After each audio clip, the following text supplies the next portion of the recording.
everybody. Welcome back to Silver and Black Today, an Odyssey Sports Original podcast. Also heard on the radio in Las Vegas on 101.5 KDAWN and 98.5 HD2 The Bet. Hello to our Las Vegas audience. Also video brought to you by our friends at BetUS, where guess what? You can get 150% deposit bonus on your first deposit up to $2,000.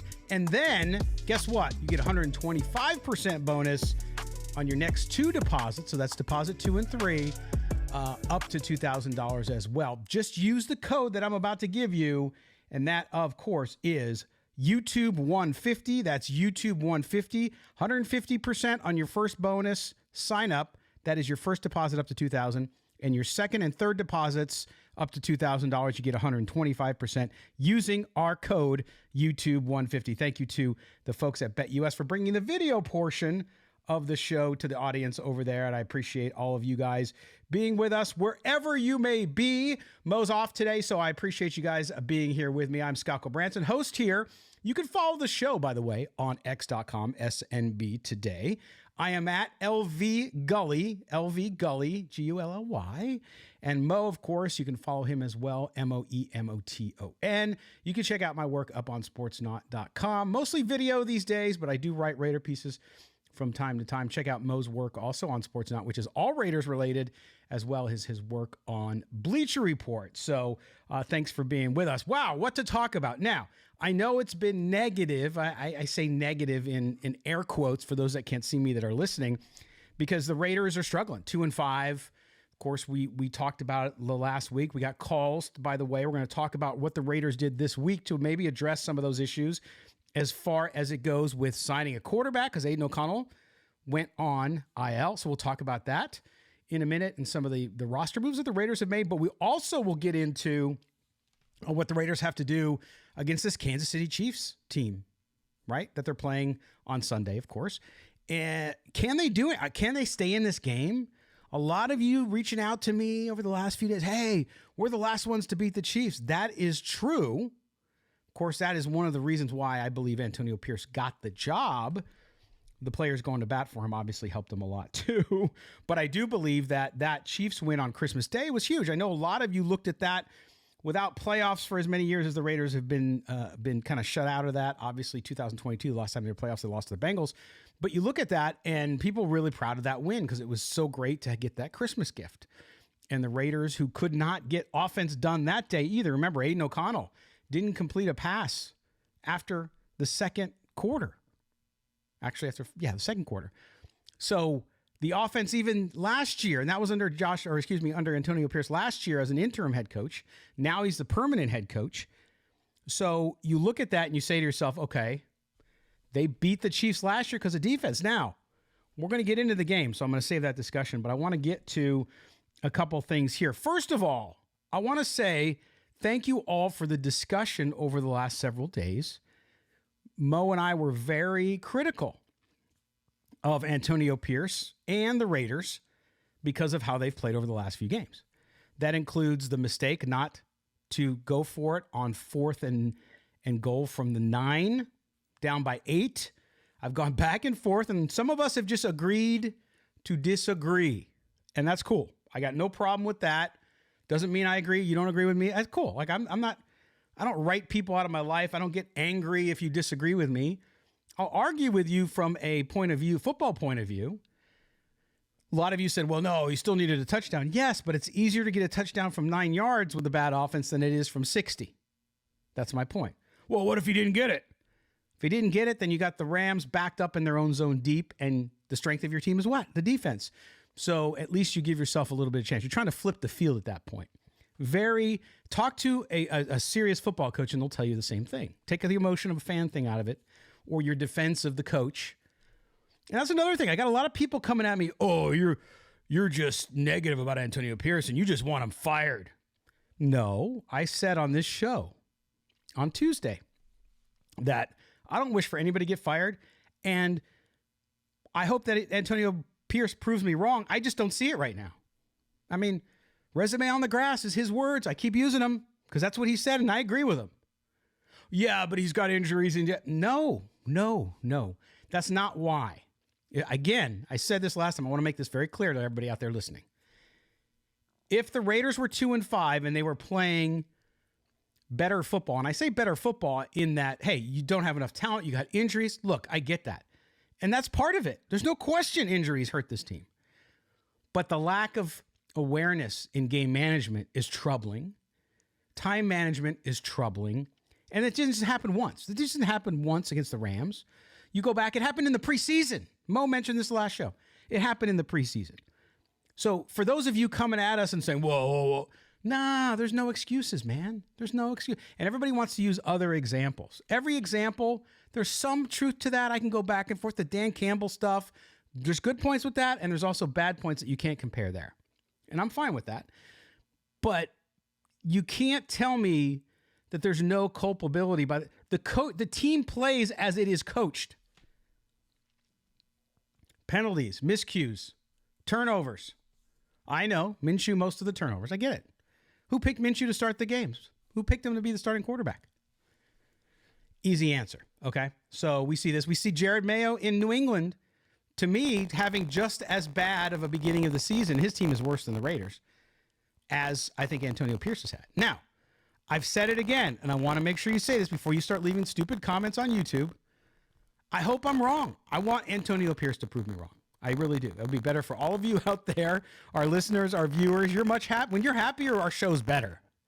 Frankly, we get happier people, great discussion. People are excited. I like that better than the opposite, which is where we're at now at 2-5. So I want him to prove me wrong. I just don't at this point. For those of you that still believe that he will go on and be a good coach, great. But the resume's on the grass. The proof's in the pudding, however you want to put it. So we'll wait and see what he's able to do. Now, what are the Raiders doing to try to maybe help Antonio Pierce get better? Well, they had to sign a quarterback this week, right? And I'll put this up on the screen. They had to sign a quarterback. They went out and sent Desmond Ridder. Now, Desmond Ridder, I have a history with. I like him. Drafted by the Falcons, the third round. 74th overall, 2022 draft, if you remember.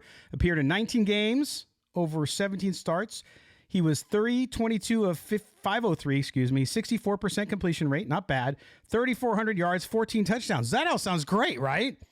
Passer rating of 84. Why? Oh, and by the way, he can rush. 257 yards, rushing 5 touchdowns, 69 carries. Problem with Ridder has been turnovers. 14 touchdowns as a starter there, 19 interceptions. So he's had an issue with turning the ball over. Sound familiar? Now, I like Desmond Ridder coming out of college. I thought maybe he would be a guy. This is back, obviously, with Dave Ziegler and Josh McDaniels. He might be a young quarterback they took because they weren't going to take one high. They had, at the time, remember, they had Derek Carr. But I thought that, hey, you know what? Maybe they'll go with this kid. I liked him since I live in Cincinnati. I watched him here. Is he going to be a franchise quarterback? No, but I think he can be a good spot starter in this league, but he's just had trouble. He was in a bad situation in Atlanta, never really nurtured him. I think they gave up too early on him, put him in tough situations. So now the Raiders sign him off the Cardinals practice squad. So the Falcons let him go, and the Cardinals signed him in the practice squad, so the Raiders were able to sign him off the practice squad. So we'll see. Now, what I want to tell you guys is this. Don't expect Desmond Ridder to come into Las Vegas and somehow be some sort of knight in shining armor for this Raiders team that's 2-5 and is not going to make the playoffs, okay?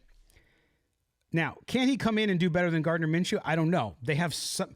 He has, I think, a better arm. He has better mechanics overall as an overall quarterback. He can run, actually, right?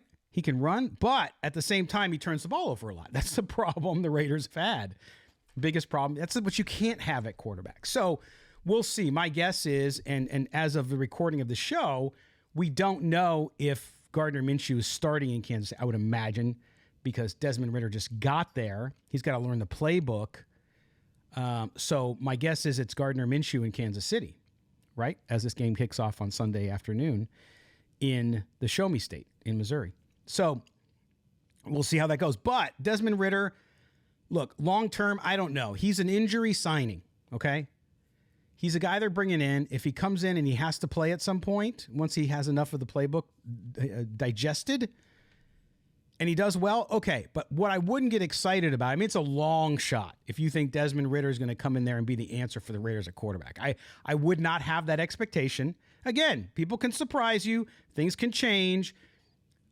You know, the skies can open and God can shine down on Desmond Ridder, who's wearing number 10 for the Raiders, and suddenly he could become an NFL MVP. Chances of that happening are very small. So I just tell you that because I wouldn't get my hopes up that the Raiders are finding some sort of answer at quarterback long term, right? Still need to draft a quarterback. Even if Desmond Ridder comes in and plays and does well, you're still drafting a quarterback. And then you got a good problem. If you draft a first-round quarterback that you're going to bring in, then you got this guy as a third round, you got Aiden O'Connell as a fourth round, you decide which young quarterback you want to keep as a backup. We'll see.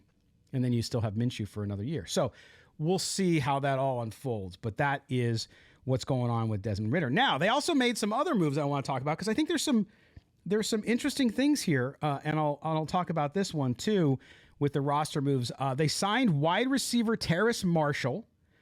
Marshall is a guy, if you remember, back in 2021, he came from LSU, part of that team, and going back to Joe Burrow's days there, right after Joe Burrow left, the Panthers drafted Marshall 59th overall, second round. He's in the final year of a 4-year deal worth $5.8 million. The Panthers released him back in August after they tried to trade him, but there was nobody willing to part with any capital for Terrace Marshall. He was then signed by the 49ers to the practice squad and released just last week on October 15th. Now, Terrace Marshall is interesting. Good wide receiver in college. Is he a number one wide receiver? No, but he's got a lot of upside. He was very disappointing there. Just could never really get anything going. But, folks, that's the Carolina Panthers. I mean, look, that's where players go to ruin their careers. They had no development there. They had no consistency coaching staff-wise. I mean, we're seeing this with Bryce Young, too. So Terrace Marshall might be one of those gambles that pays off in a guy who could be productive. San Francisco released him, and you're saying, well, why'd they release him? They just lost 2 wide receivers. They released him before those 2 wide receivers were injured because they were flush with wide receivers, remember? With Debo and, of course, Brandon Ayuk signing. So we'll see what happens there with Terrace Marshall. Interesting signing. They obviously need help at wide receiver. The other one that I wanted to point out, not as exciting, but you never know. Defensive tackle Zach Carter is third-round pick of the Bengals in 2022. 37 career games, 16 starts, 55 tackles, 1 sack, and a forced fumble and 2 passes defended. He was cut on October 4th, so several weeks ago as well. They bring him in. They need help on the inside, the Raiders do. And in corresponding moves, of course, they put Aiden O'Connell on IR. Nesta Jade Silvera, who Mo and I really liked, and we thought maybe this kid could come along, just didn't do it for the Raiders. So they have released him, and Zach Carter will take over that roster spot there. They had some other moves, too, that you can read up on the website. But, again, I think the Raiders are, this point in time with the injuries, especially with quarterback, with what happened with Aiden O'Connell, bringing in Ridder, I thought maybe they would go the veteran route. And I know you guys will laugh, but Nathan Peterman, people were criticizing them for not going after Ryan Tannehill. I don't know why you would want to go for Ryan Tannehill. We talked about this last episode. I just don't see any upside. Why would you want to do that? Just bring in somebody. If you're going to struggle with a young quarterback to see if you can maybe develop them over time. And we'll see. I mean, Aiden O'Connell developed a little last year, not as much as he should have. And this year with the disaster that is Luke Getsy, I don't know how Desmond Ridder, even if he plays, is he gonna develop? Is he gonna get any sort of tutelage that'll help him get better in Las Vegas? I don't know. We'll see. I would imagine he'll play because if it's Gardner Minshew and him, then I think he's going to play. So we'll see. And now he's played, obviously, 14 games in the NFL. And as a starter down in Atlanta, had some big games. He also had some terrible games. I think a 6 interception or 6 turnover game as well. So again, it's a crapshoot, but the Raiders had to do something. So you need to get ready for Kansas City, and you need to do something to improve what your fortunes are, because the Raiders have just not been able to put it together. The plan is not working, as we said last show, And so to me, we'll see how these moves do. Do they help at all? Does Gardner Minshew maybe start to rein it in and look better? I watching the all 22 of last week, what struck me was his lack of vision. It's not the throws, it's not the accuracy, it's the vision, which, he had issues with that too in the past, but it was always in little spots. What I was seeing against the Rams was just not seeing the field at all. And I don't know where that comes from. He does have a reputation for losing confidence. So maybe that's where it's coming from. But, you would hope that the coaching staff can build that back up. I know he got benched, obviously, for O'Connell last week, but you got to get over that, man. It's professional football. And if he wants to work his way back into being productive, then he's got to get over the hurt, if you will, of what happened against the Rams last Sunday. So we'll see how it all goes. But the Raiders got to get something going against the Chiefs. Now, I don't expect them to win this game. We're going to talk about a little more in depth after the break about this game coming up. What do the Raiders need to do? What do we need to see from them to just, again, as we've been saying for weeks on this show, just progress? Look, wins and losses at this point, you're 2-5. Yeah, if you strung some wins together, it's good, but the schedule's about to get really, really hard. So if the Raiders don't win games, okay, maybe they surprise us, they win one they're not supposed to, fine. But if they don't win games, we just want to see progress. You want to see progress. You want to see players developing. Obviously, Brock Bowers off to one of the most amazing starts in NFL history. So you're not worried about him as much, but you want to see him carry that through the season, by the way. Maybe not, doesn't have to be at the same incredible pace, but you just want to see him continue to go. And right now, he's the biggest weapon they have. And so we'll have to see how they do that. All right. We're going to take our first break here on Silver and Black today, an Odyssey Sports original podcast, also heard on 101.5 KDON and 98.5 The Bet in Las Vegas. And when we come back, we'll talk about a little bit more about this Chiefs game and just some other thoughts as we get used to that, talking about that and talking about the Raiders again having a struggling season. Now, in the third segment, we're going to get to your calls, as we always do here on the show with the Raider Nation mailbag, so stick around for that. This is Scott. This is Silver and Black today, and we're coming back right after these words. All right, it's time for you to make some money, right? So I'm going to try to help you thanks to my friends at BetUS. So we're jumping in right to the website into my account here so I can show you what I'm going to be betting. Of course, we got the Thursday night game tonight, and then we have, of course, Sunday's action coming up. So I want to do that. Before I do, though, remember, get your exclusive offer right here. That's right, 150% sign-up bonus on your first deposit up to $2,000. And on your second deposit, guess what? 125% on your second and third deposit up to $2,000. All you have to do is where it asks for the promo code, use YouTube 150. That's YouTube 150. Make sure you start playing today. Listen, this is what it's all about, man. If you want to get on some of the action, the best place to do it is our friends at BetUS, who sponsor the video here, of course, right? So we're here doing that, and we're going to go back and bring it back in here so you can see what I'm up to. If I can take this down. There we go. All right. So we're back. We're talking about BetUS, and we're going to go on here. We're going to bet. Yes, we are. We're going to bet so you can kind of see what's shaking with me. All right. As you can see, I'm going to bring this up on widescreen so you can see it, but we have Thursday night's game. Okay. So this is the Vikings and the Rams. Rams beat the Raiders, did not score really offensively. They only scored because the Raiders turned the ball over. So I like the Vikings on this one. I'm going to parlay a couple things here too, right? So I'm going to do the game. I'm doing $100 on this game tonight. What do you think? Oops, not 1,000. I'm going to do 100. That's a little too much for me right now. But I'm going to do 100 on this. And I got the Vikings on the money line. And then I'm also going to take the under. I don't think the Rams are going to score very much. I can see like a 28-14 game this way. So I'm going to go under on this one. So I got the parlay, as you can see here in the column. I got the parlay going with that. The Vikings on the money line and the under, right? Now, this is what's really cool. If you come down here to the props, if you haven't done this on BetUS, look at this. You got all this stuff. You got game markets. You got game props. LA Rams total touchdowns under 2.5. I like it. I'm taking the under on that puppy. Now, this is a separate bet, and I'm doing 25 on this one. So there we go. I'm placing a single bet. The Rams under 2.5 touchdowns. I just don't have any faith in that offense right now. But I'm doing that one, and I'll wait for that bet to clear here. So we got that, and then I'm going to go back to the parlay over here, and I'm going to stick with what I got. As you can see there, I got the Vikings on the money line, so they're going to win. They're going to win the game, and then I also have the under 48. Okay, on this parlay, and you see here, I'm doing $100 on that to win 214. Place my bet. Oops, there we go, and I'm going to confirm it. And there you have it. 100 to win 214. So you guys got to bet with me here if you like it. If you don't, I don't take responsibility if you lose because I lose too. But that's what I'm doing. And I really just wanted to show you how awesome it is, how great it is to bet with our friends at BetUS, of course, the official sponsor of this show and our post-game show and everything. So again, don't forget, you get $150 deposit. We're giving you free money, folks. Free money. 150% on your first deposit up to $2,000. And 125% on deposits 2 and 3 up to $2,000. YouTube 150 is the code.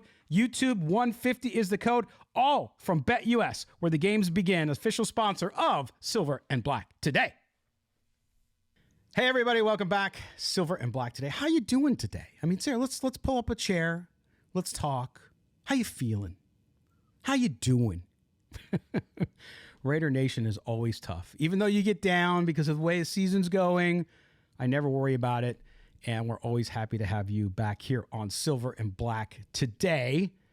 Heard on Odyssey as a podcast, Odyssey Sports original podcast. By the way, make sure you subscribe to the podcast, rate and review as well. That helps us out significantly. Get it wherever you get your audio. We appreciate that. Also, our video, as always, brought to you by our good friends. And I mean, these guys are good friends of ours at BetUS, where you can get 150% deposit bonus on your first deposit up to $2,000. And then they're throwing in 125% bonus on your second and third deposits up to $2,000. All you have to do is use the code YouTube150. That's YouTube 150. Start playing today. Get this exclusive offer. Don't let it get away now. You got to make sure you get out there. Get ready for the games. Are you betting the Raiders? The Chiefs, as we talk today, are 10-point favorites.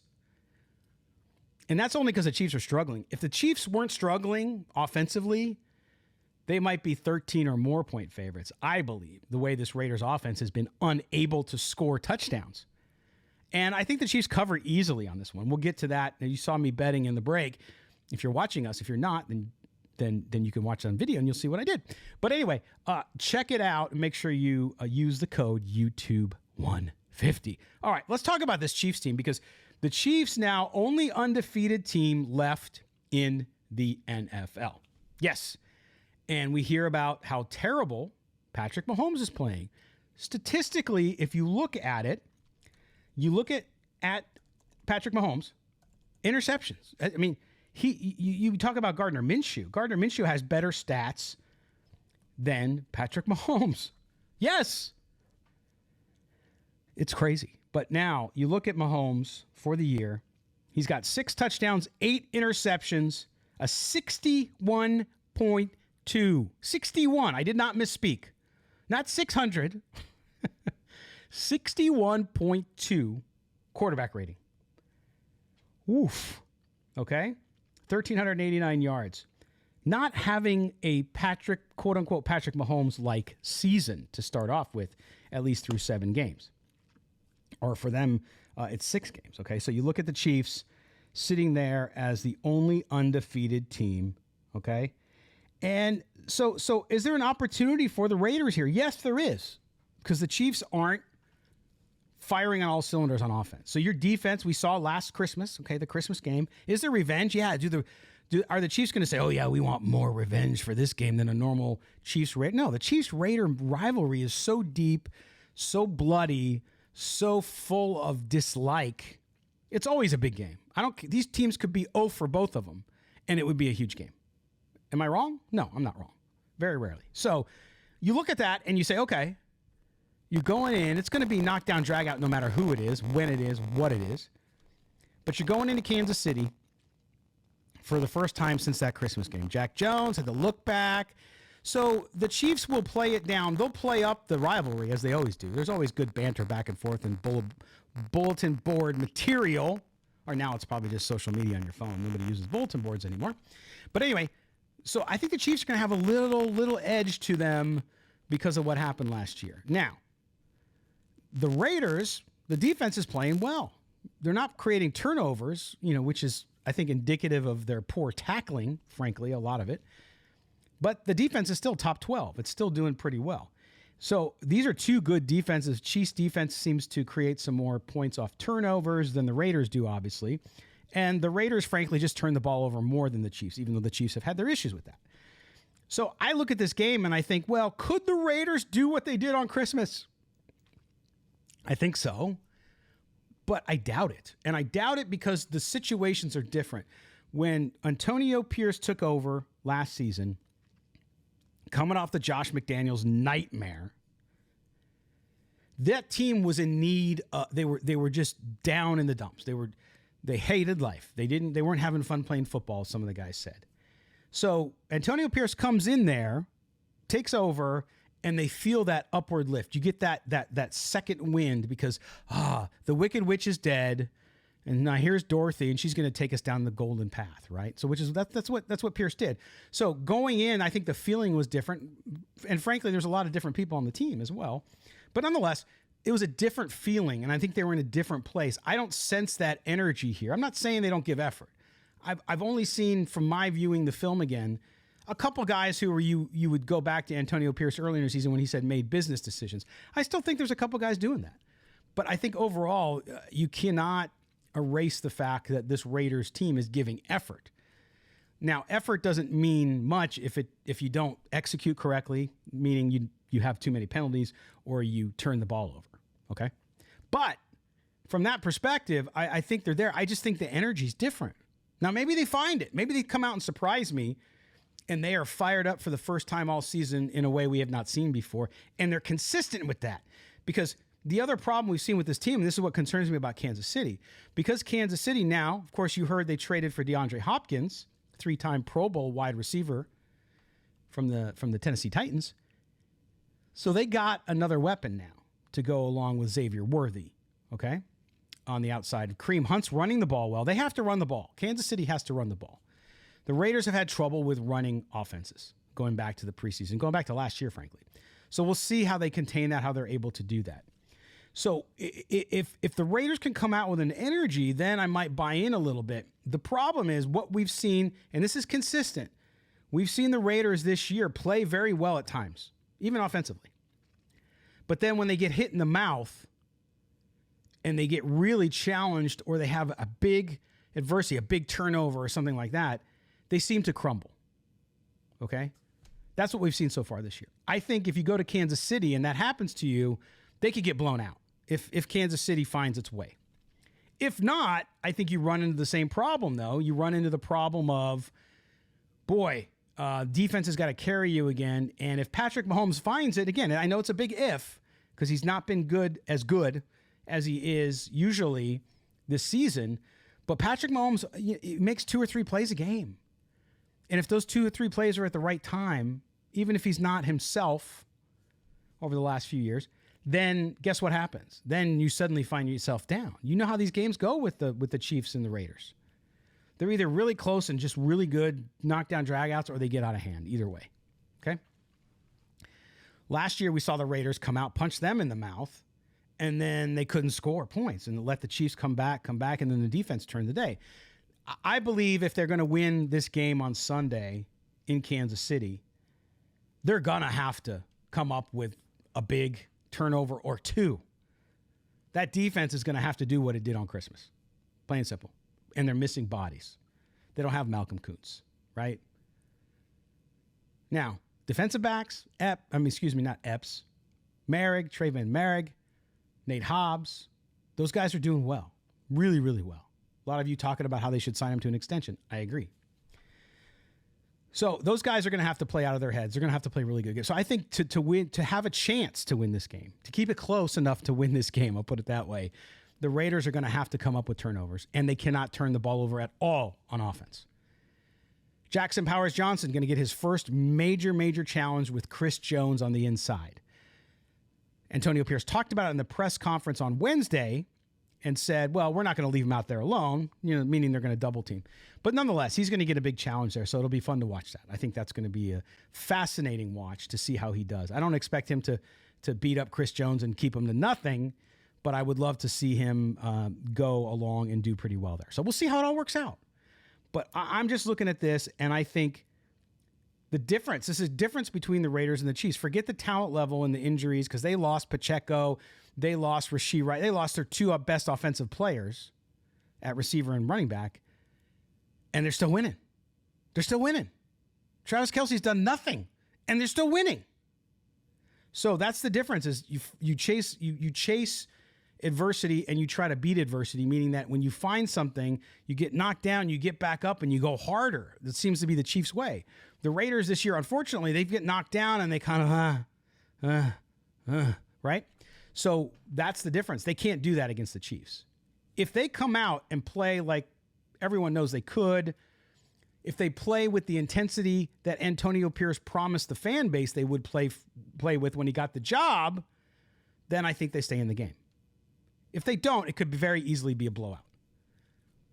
Will it be? I don't know. I really can't tell you and don't have a really gut feel. I have a gut feel they're not going to win, but I don't have a gut feel of if it's going to be a close game, fun to watch, or if it's going to be another heartbreaker. I don't know. So we'll have to see if they get the revenge for the Christmas win last year. But anyway, we'll find out. This is what it's all about. It's all about going out there, and this is a big rivalry. It's a big game, right? Raiders are already 0-2 in the division. Lost to the Broncos, lost to the Chargers the first game of the year. Not saying the Raiders are going to be in the hunt for the crown in the AFC West. Don't get me wrong. But you want to win these games. These are rivalry games. You want to win these. No matter what your season looks like. Again, just like the Raiders did back in the 2000s, early 2000s when they were 1-13. Or I can't think off the top of my head. But nonetheless, that's what you want. You can at least, if you could beat the Chiefs like last year under Antonio Pierce on Christmas, at least you have something positive to build on, right? And this would impact the team greatly if they can do that. Even if they win a close game, I think it'll help significantly. And it'll help Antonio Pierce too, if he can make sure that he's not too conservative, that he calls the right game, that his coaching staff, his offensive coordinator Luke Getsy, Patrick Graham on defense, if they all can keep it together and come in with a good game plan, you never know. But that would help confidence. I think this team needs some confidence is what it needs. It needs something good to bounce its way. But in order to have things bounce your way, you got to work hard, you've got to execute, and you got to stop damaging yourself. Raiders kill themselves with penalties and stuff. So we'll see how it all runs down. But it's going to be fun. We'll watch this game, hopefully, and we'll see. By the way, we will not have a post-game show this week. I'm happy to say that my daughter is getting married on Saturday. So we have a lot of wedding activities. So Murph and I will not be on for the Sunday post-game show. Sorry about that. I know it's a big game and all that. But my daughter's wedding comes first. So we're going to do that. But we will be back on Tuesday to recap the game, Mo and I, and get back in touch with you. So there you go. All right. We're going to take our final break here on Silver and Black today. When we come back, we're going to get to your calls on, of course, the Raider Nation mailbag. Always get phone calls, good phone calls. Again, a lot of phone calls. We can't fit them all into one show because, again, this show on Sundays is on the radio too. So guess what? I can't put in 30 calls. So we're going to do that. And plus, we got a busy week this week with a lot of stuff going on. That's one of the reasons why Mo's not here. So anyway, we will get to your calls after the break here on Silver and Black today, and Odyssey Sports Original Podcast. Don't forget, subscribe wherever you get your audio, rate and review. We appreciate that very much. If you're on YouTube watching us, don't forget to subscribe there too. Hit that like button. Also hit the notifications bell. That way you know every time we have a new video, and all of our videos here brought to you by our good friends at BetUS. Don't go anywhere. Enough of hearing us talk about the Raiders. It's time to hear from you. Any Oakland Raider fan, Las Vegas Raider fan, stand up. On this edition of the Raider Nation Mailbag. That black hole rocking and rolling. Don't be a wallflower. Be a part of the show. Leave your question or message by calling 702-900-7869. That's 702-900-7869. Or drop us an email at mail@silverandblacktoday.com. All right, welcome back. Silver and Black tonight. Silver and Black today. Not tonight. We used to have tonight. We used to have a show, CBS Sports Radio in Las Vegas, an Odyssey station, which is now not there anymore. It's become the Bet 98.5. Used to be 11:40 a.m. Back, that was the first station we were on in Las Vegas back 8 years ago. But nonetheless, we're back. We're talking about that, and we appreciate you being with us. Scott Gulbransen, your host. Mo Moten's off today. Also, don't forget, video brought to you here by our good friends at BetUS, where you can get 150% deposit bonus on your first deposit up to $2,000. Then on your second and third deposits up to $2,000, you get 125%. Just use the code YouTube150. That's YouTube150. Start playing today. All right, we are back, and we're here to take your calls. Yes, I get to handle them all by myself, which should be interesting. Always glad to hear from the folks out there. And we're going to start off with our legendary all-pro caller, and that, of course, is the infamous, the famous, the incredible, the incomparable Jacob from Fresno. So here you go. Oh, before I do get to Jacob in Fresno, if you want to call in to the show for next week, we get a lot of calls right after the game, sometimes before the game. Like our friend Michelle up in the Bay Area, East Bay, she called in last week, like at halftime. She was so disgusted. She called in to give her, and I loved it. It was a great call. And we were interacting with her on X this week as well. So what's up, Michelle? Hope you're doing well. Anyway, 702-900-7869 is the number. 702-900-7869. Also, we got some text. You could text that number too. We got some text I will get to today because we got some text. Got a really long one I want to read because I think it's actually a very good one. So we'll get to that as well. But first, we're going out to our buddy Jacob in Fresno. Got Gully Gulbransen and Midtown Moten. This is Jacob from Fresno. What's up, guys? So 2-5. That's where we stand. That's where we are right now. 2-5. Yes, sir. So that means in order to get back to 500, which is almost a losing record, you have to win 3 in a row. So we're cooked. Our season's done. Doink, doink, turkey's done. We are out. We got to go. We got to do something. We got to just, I mean, we're not tanking. The Raiders don't tank. We didn't even tank back when we got Jamarcus Russell. So, I mean, we were just bad on accident. So that's us right now. We're bad on accident. What are we going to do, guys?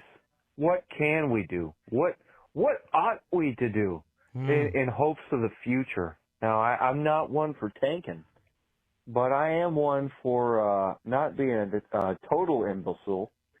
So as a part-time imbecile, recognizing that we're 2-5, I think that it's not in the best interest for this team to, how you say, have an epic comeback and do something crazy in the middle of the season and, you know, somehow squeak out 7 to 8 wins. Probably not the best thing in our repertoire of options to proceed this season. So what do you guys think? Is Desmond Ritter going to be the guy that takes over? Is Aiden O'Connell going to come back after that broken thumb heals up in 6 weeks or so? I don't know. The season looks pretty bleak. I'm liking Alexander Madison. I'm wishing that we would lean on him a little bit more. I'm not seeing why we don't. Offensive line is still a little iffy. Maybe that's the whole thing. But Luke Getsy, man, come on. If you're going to run the ball right. Come on, get it to our guy. But, man, I got to say, man, we're down bad. It is not a fun time to be a Raider fan. So what's in it in our future? Who are we aiming for? If you guys are GM, Tommy T, if you guys are the GM, who are you picking in this draft if you have your first pick? You guys take it easy. Go Raiders. There you go, Jacob, with a spirited call, trying to work in a lot of those big dictionary words. I appreciate it, man. Thank you for that call. Listen, I think somebody asked me this the other day online too. Like, who do you like? Do you like Cam Ward? Do you like this? Do you like? I don't have a pick yet. I think Cam Ward, yeah. Shedeur Sanders, yeah. Those look quarterback in the first 4 or 5 picks of the draft. Now, let's say the Raiders. You're talking about them winning 8 games. I don't think they win 8 games, Jacob. I think 5 would be fortunate. And anything below that, who cares, right? Because then your draft pick improves. But I think if they finish at 5-12 or 4-13, then I think they're in the top 4 of the draft ish, right? Carolina's brutal. They're worse than a freaking expansion team. So they're going to pick first. They need a quarterback because they're giving up on Bryce Young, by all indications. Not his fault, by the way. That's a terrible organization. So to me, I have to see some more. I mean, we're looking at 7 weeks through the college football season. I want to see get into crunch time, these big matchups some of these kids are having. Look, Shedeur Sanders is a great athlete, great quarterback. If the Raiders are in a position to draft him and they like him, fine. I know some people don't like him because of his ego and the whole Dion thing and all that stuff. I love Dion. I don't think he's as great of a coach as people think he is. Oh, he's 5-2. They haven't played anybody. And Shedeur Sanders hasn't played anybody. Now, if they were going up against Oregon and Ohio State and some of these other schools, Big 12 schools, Big 10 schools, sorry, get my numbers straight, then I would be more impressed. Cam Ward, I'm very impressed with. So I'm kind of leaning there right now.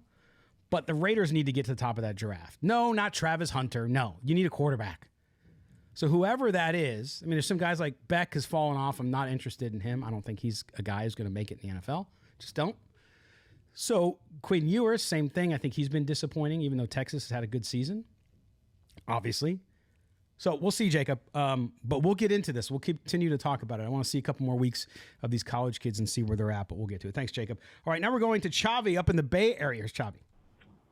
Scott, Mo, this is Chavi from the Bay Area. I just want to say I love the show. Love everything you guys talk about. You guys are dead on. And just want to start off with that. You brought up a good question. Do I believe in AP moving forward?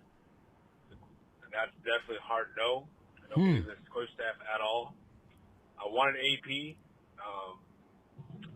to get hired for this job, what I saw last year. Plus different coaches we had a couple of years back-to-back with Gruden and McDaniels. I was tired of the supposedly offensive gurus, and that never happened because I feel like those guys are past their prime. So I thought maybe AP would be a better fit. But ever since he became the head coach, I feel like he's made some very bad decisions.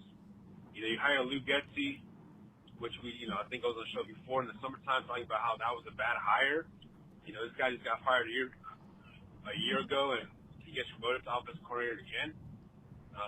I think he should have gone and got somebody else. I know Kingsbury was in the mix, but he didn't want to be here, so fine, you go with somebody else. But not with Getsy.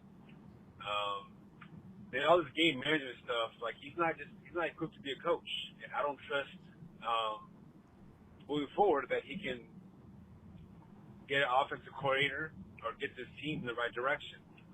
And if he does have the right players and the right offensive coach, he might make bad decisions during the game. So, unfortunately, this is another year that it's wasted. I bet the over 6.5. That's all I'm looking forward to, but it doesn't seem I'm going to get that this year. And it's unfortunate, but I don't know where we go from here. I think you guys are right. Developmental time, get all these rookies to play. And, try to figure out the draft and move forward. But I think all this stuff's on top of Mark Davis making a good hire. Hopefully Brady helps with that. But, I just don't see where this team goes moving forward. All right, guys. Talk to you guys soon. Peace. All right, Chavi up in the Bay Area. Thanks for the call, man. Yeah, I mean, look, I think a lot of people didn't think that Antonio Pierce was going to have any trouble just stepping in and coaching based on what they saw last year. I disagreed with that. I knew, and we talked about it here. We knew he'd make mistakes, and that's okay. When you're a first-time, full-time head coach, you're going to make mistakes. It's not, he'd fire him. He made one mistake. He kicked a field goal when he should have went for it. Again, that's going to happen a couple times a year with somebody who's inexperienced. But remember, two things. One was, well, he's got Tom Coughlin. He's got Marvin Lewis. Marvin Lewis is the assistant head coach standing with him on the sideline. Okay? I don't know where the influence is there. It doesn't show. Third is this idea I hear from a lot of people who, like you, who are sort of like, they love Antonio Pierce, love his attitude, love all that stuff. But they feel like, well, wait a minute. He hired Luke Getsy. Then you get the apologists. He didn't know. No, Tom Telesco hired him. Tom Telesco made them take. No, they made him. No, they didn't. Go back and read how Antonio. Oh, no, you just don't know. They're just not telling you. No, bull crap. Give me proof. Give me proof. Show me where Antonio Pierce said, well, I didn't actually hire the guy. Tom Telesco hired him. No. He talked about how he liked him because he beat the crap out of him with the Bears with a backup third-string quarterback. He praised Getsy. So he's responsible for that. So we'll see. But again, he can save his job. And I say save. I shouldn't say save. He can keep his job, I think, if he shows improvement. What I've said since week 3 and since the preseason, a lot of the mistakes we saw in the preseason, we saw in the first 3 weeks, and we've now seen in the last 4 weeks. So we'll see if that keeps up or if he gets better. Javi, thanks for the call, man. Appreciate it. Now we're going to Johnny down in Florida. Yeah, Scott and Mo. Great show, guys. This is Johnny from Florida via California, calling in once again, watching a disgraceful game out there in L.A. I just don't think Antonio Pierce is that guy. Once again, he's leaving Jack Jones on the field, who is not even giving effort. So what is that telling other players on the field? That is okay to do? It's like he's using favoritism towards him because he's known him since he was a kid. And then, I hope what they're throwing around on the internet ain't true about Antonio Pierce placing a bet. That's why he kicked a field goal. I mean, it's just disgraceful that he could be on the sideline and smiling when your team is in a down road spiral. Am I wrong for that? I mean, that just looked way crazy. I just hope that the Raiders, from being a diehard fan from the Northern California area of more than 40 years, can finally get somebody in there to run our organization, even if it's Tom Brady. Yeah, do I like him? No, but the man knows football. Yes. So anybody that can get this team in the right direction, there's no reason why we should be shitty for more than 20 years. Also, if somebody gives you 2 first-round draft picks for Max Crosby, take it. As long as the people making the draft picks are knowledgeable enough to get us the right players that we need, because we have holes all over this team. And we're actually losing with Max Crosby. So if we can get a couple first, a second, or something of value. I mean, I love Max Crosby, but he's wasting his talent here with the Raiders. Mm-hmm. Tell me what you guys think. Love the show. Talk to you later. Johnny down in Florida by way of California, of course, like me. We all start in California and we get the heck out. Some of us, at least. For those of you still there, thanks for fighting for the state. Look, a couple of things there, Johnny. A lot to unpack, but I'll start with your last thing with Max Crosby. I don't agree with trading Max Crosby. Max Crosby said he does not want to be traded. He wants to remain a Raider. I believe him in that. I think, look, when you get a defensive end like that, you don't trade them. You build around them on the defense. And I think, look, you look at the Raiders now ranked 12th in defense. I know it. Look, people talk about how good the defense is, and it is. It's not creating turnovers, but that's the only criticism I have of it. Otherwise, it's played really well. To be 12th, if your offense was 15th or 17th and your defense is 12th, you're pretty leveled out. You're pretty even, and the Raiders might have a couple more wins.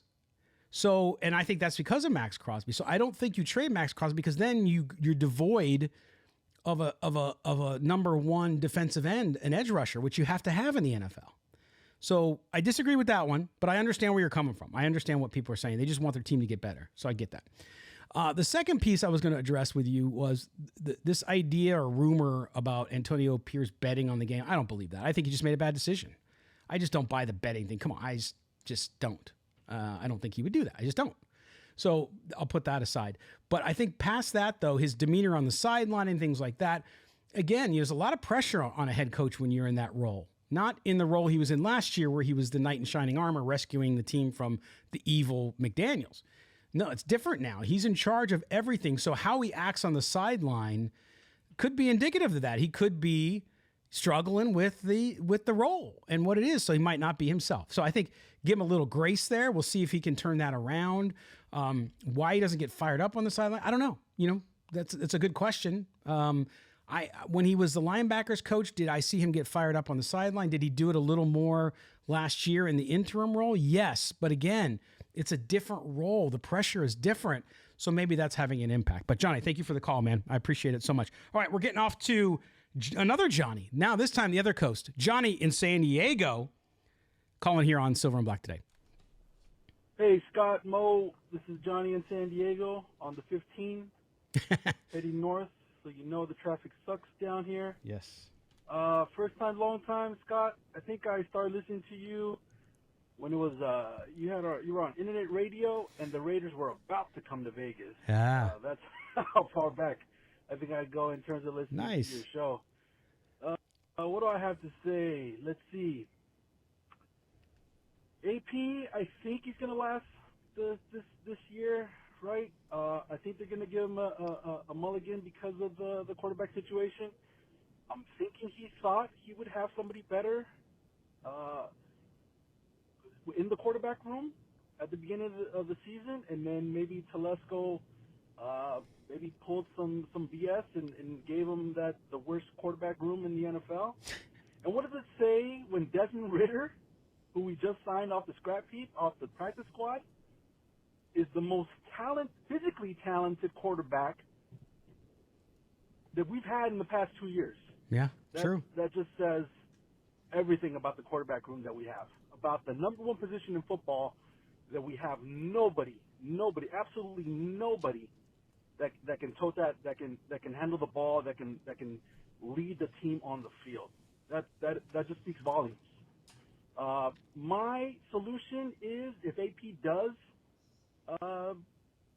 come back next year, and we do have the top 5 pick in the draft, is to not only get a Cam Ward, not only get a Shedeur Sanders, but grab the quarterback coach for that draft pick, and let that person continue to work with that rookie quarterback and be the offensive coordinator.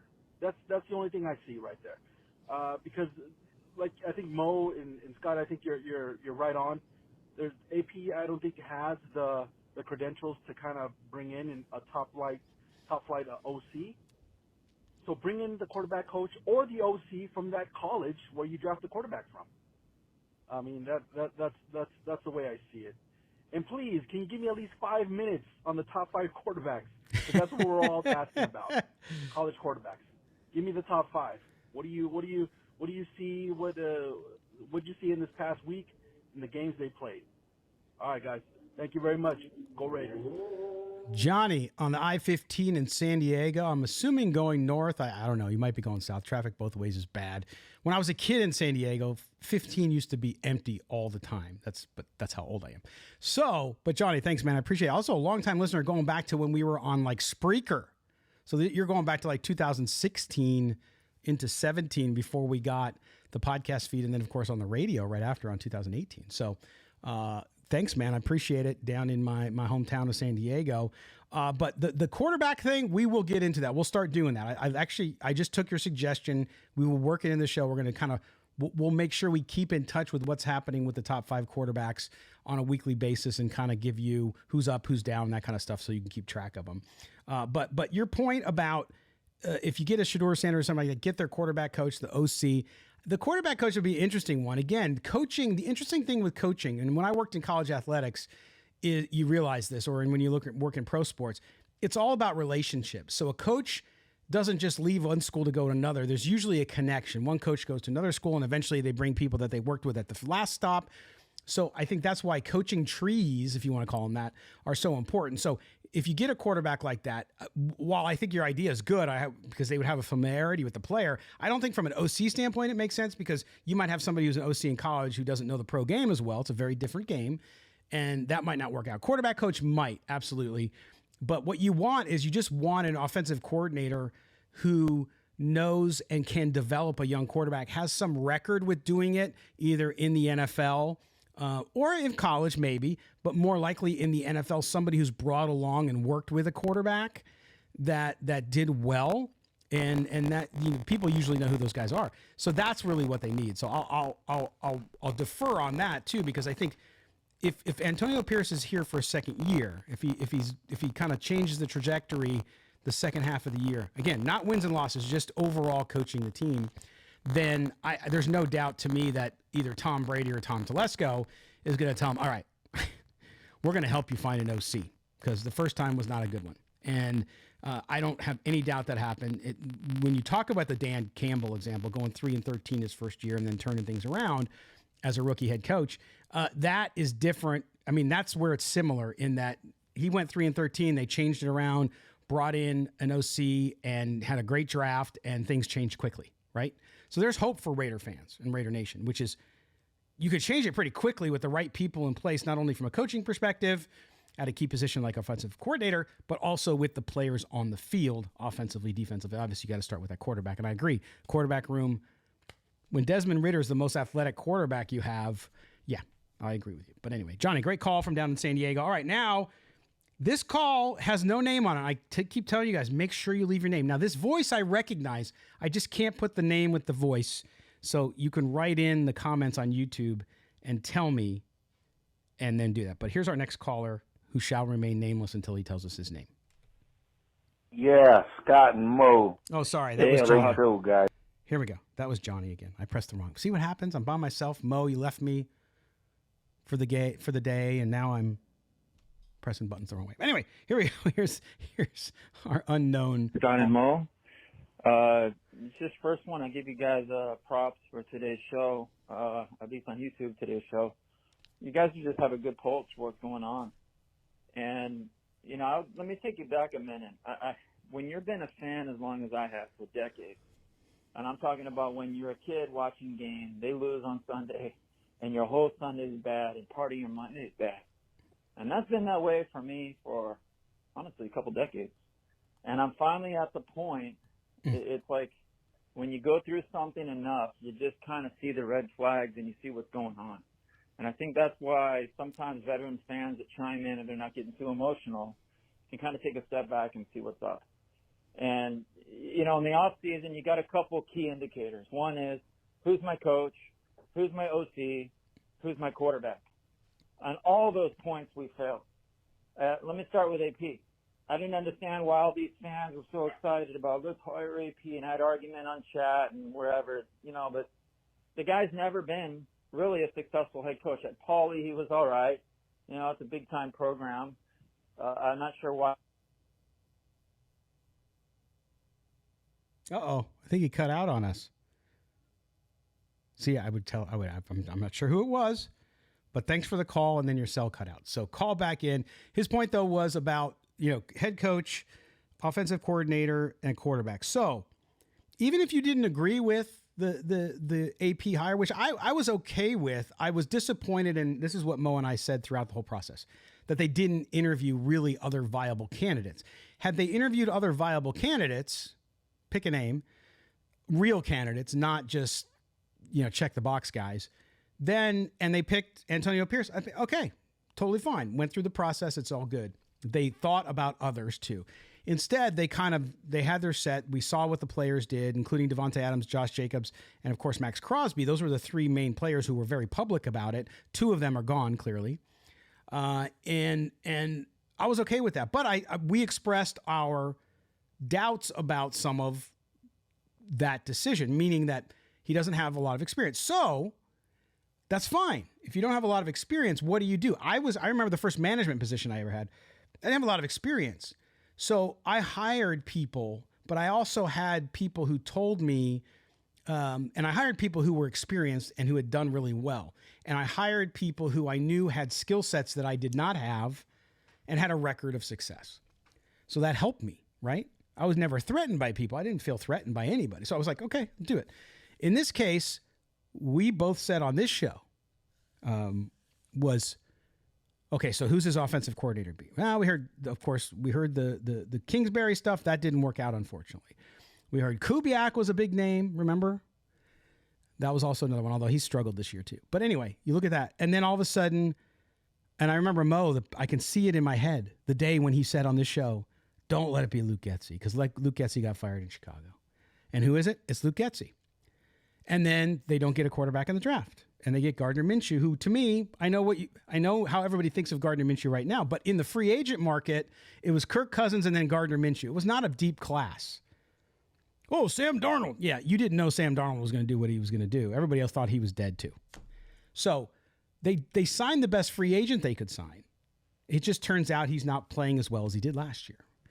But obviously, 2 out of the 3 things didn't go well, the OC and the quarterback situation. So does that put Antonio Pierce? I'm not making excuses for him, by the way. Or for those of you making excuses for him, I'm not giving you fodder. I'm just saying I give the guy grace for that. I mean, he hired the OC. That's his fault. Quarterback, not his issue, because they didn't do what they needed to do to get it. For whatever reason, wasn't possible. So he has that against him, yes. But when he took the job, he understood that, and the organization understood that, and so they knew what was going on. So we'll see what happens. I mean, they have to get better. They have to draft a quarterback. It's pretty simple, and they have to get an offensive coordinator next year. If Antonio Pierce is back, I think that's not going to be a decision he's going to have. Now, he may have say in the decision on who it is, but with Tom Brady in the mix and so on, then maybe he's opened a door for AP to bring in somebody who's much more dynamic, can develop a young quarterback, all that. Because you don't want to draft a quarterback and then ruin them because you don't have the people to develop them. You see it in Carolina right now. Many examples of that happening across the league. But anyway, thanks for the call. All right, we need to our last call. This is Travis in San Diego. A lot of calls from San Diego today. Here's Travis. Hey, guys. This is Travis from San Diego. Oh, boy. The Raiders are raidering. How unfortunate. But I think there's a lot of bright spots on the team. A lot of the rookies are playing extremely well, which is a good thing to see for the future. I guess what I really want to talk about is the future. And I have a feeling that the Raiders are going to be slightly out of contention for a quarterback, specifically Shador and Cam Ward. I think those guys are going to go top 3 personally. And as of now, the current rankings, I believe we're 6th place, and the Saints are below us, the Panthers, Titans, and there's one more team off the top of my head. Browns, who all seem like they need quarterbacks. And for sure, 2 of them are going to go. And the Giants are lingering somewhere behind us. So that's 4 or 5 teams who are desperately needing a quarterback. And I think Raiders are going to win enough games, maybe 2 more, maybe 3 more, to put them out of position. So I guess my question is, do you see Telesco trading before the deadline for a possible quarterback like Bryce Young or one of the younger guys? Or, we do have a lot of money, so I can see us getting a veteran next year and maybe holding off to the 2026 draft. But I just want to know your thoughts, and is there any potential candidates out there that Telesco could trade for, just in fear they might not get one of those top guys? Because, Bryce Young is still there, Joe Milton. The Lions have a quarterback, I believe, sitting on the bench. Just so they have some hope for the future, some insurance, but I don't know. I just want to know your guys' thoughts on that. All righty, guys. Take care. Travis in San Diego, thanks, man. So a couple things there. Number one is in the draft, as of today, as we talk before the week 8 games, here's the draft order based on record. The Patriots pick first. They do not need a quarterback. So guess what? You think the Patriots would be interested in trading the number 1 pick? I do. They probably don't want to go too far down because they're a mess and they need players. But again, they got Drake May. He's playing a little bit, but I don't think Drake May is going to be a one and done there. They've already did that, right? So I think with the Patriots, they're going to be, if they remain in the number 1 spot, they'll be willing to trade. So there's one spot for you. At number 2 is the Browns. They're 1-6 as well as the Patriots. They're number 2. So the Browns, with what they're going through, they could end up being number 1 too. They need a quarterback. So there's one team the Raiders have to compete with, the Browns. Number 3 pick at 1-6 too. There's obviously 3 teams. It's going to come down to tiebreakers and all that jazz. is the Panthers. They need a quarterback. Okay. So already there's 2 teams out of the first 3 that need a quarterback, to your point. Then you get to the Titans at number 4, if it remains the way it is. They need a quarterback because Will Levis is not going to be the guy. Now, they're trading people off. Traded DeAndre Hopkins to the Chiefs, as you know, on Wednesday. They have Calvin Ridley. Treylon Burks is going to be a free agent. Westbrook Ekine is going to be a free agent. Treylon Brooks can't stay on the field because he's always hurt. The Titans are in rebuild mode. So that's an interesting point. They might go for the quarterback or they might go for the capital and say, you know what, we're going to sign a veteran placeholder and we're going to get some guys to build around before we go get our quarterback. So there's another spot. So out of the top 4 right now, there's maybe 2 teams that might be interested in trading if you're not there. The Raiders currently are number 5 based on this, and I'm getting this off NFL.com. So the Raiders at 2 and 5 are at number 5. So I think that, to your point, I think if this were to be the order, again, I'm just going by what we know today, I think pick number 1 and pick number 4 are in play. So if the Raiders are number 5, and then after the Raiders, number 6 is Jacksonville, don't need a quarterback. Jets, don't need a quarterback. Giants need a quarterback. So the Giants are going to probably want to try to trade up. The Raiders are going to want to trade up if those teams are taking action at number 1 and number 4. So there's a lot to obviously play out over the rest of the season. But yeah, if the Raiders need to do whatever they can, I think, as long as they like the guy and believe the guy can be their franchise quarterback, whether that's Sanders, whether that's Ward, whoever, they got to do whatever they got to do to get it. To your point about, well, maybe they sign a free agent and then they wait till next year. They've been doing that for 6 years. Can't do it anymore. You got to figure out what you're going to do. You got to figure out what the direction of your team is. By the way, free agent quarterbacks available next year don't exactly light my world on fire. Now, Sam Darnold having a great year. He might even be having an MVP year if he continues like he does. Sam Darnold, Zach Wilson, Trey Lance, Jacoby Brissett, Tyler Heineke, Marcus Mariota, Drew Lock, Jarrett Stidham, Andy Dalton, Justin Fields is one, Jameis Winston. It's all the usual suspects. So, I mean, are you going to get somebody that's significantly better than Gardner Minshew, who you already signed and you have under contract for next year? No, I don't think so. As bad of a year as he's having. So to your point, I think you got to do everything you can to get in the draft. If you're not in safe zone, meaning that, there's 4 quarterbacks and we're in the top 4, so we'll get one of them. And out of those 4 quarterbacks, they might only like one. It all depends too, right? So if that's the key, then they got to do whatever they got to do. If they got to give up multiple first rounds for future, they got to do it. Whatever they got to do to get the guy they want. So anyway, but Travis, thank you so much for your call. We appreciate you being here on Silver and Black today. All right, that's going to do it for Silver and Black today. I appreciate you guys being with me on this solo show. And a big shout out, of course, to our friends at BetUS who bring us a video. So on the video side, thanks. Don't forget, I'm going to flash this up one more time. 150% deposit bonus on your first deposit, then 125% on your second and third deposit, all up to $2,000 each. YouTube 150 is the code. YouTube 150 is that code. So don't forget that. Also, don't forget to tune in to the show on Sundays on KDON 101.5 FM in Las Vegas, also 98.5 The Bet in Las Vegas. Thank you so much for being with us on there. Don't forget, subscribe, rate, and review our Odyssey Sports original podcast, Silver and Black today. Thank you so much for being with us. We will talk to you guys next week.